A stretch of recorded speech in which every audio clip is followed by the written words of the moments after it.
ভয় লাগে দাদা একটু আইসো, একটু দেরি করে আইসো। কি বাবা কি ভয় লাগছে, মনে সরে যা বাবা, আসার আগে আমি চলে বাড়ি যাবো।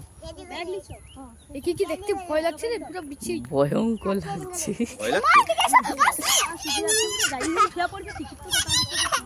লোক দেখবে, ওটা আবার ভিডিও করে বন্ধ করো।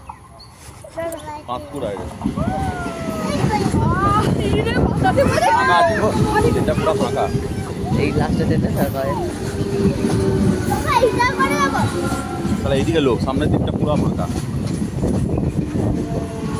ফাঁকা, সব ফাঁকা। আরে ভাই দাঁড়া, যাবো। আমার সেই কামাটায় উঠবো না, তাও তো পালিয়ে গেল। এইটাই উঠবো। দেখো আমরা উঠছি।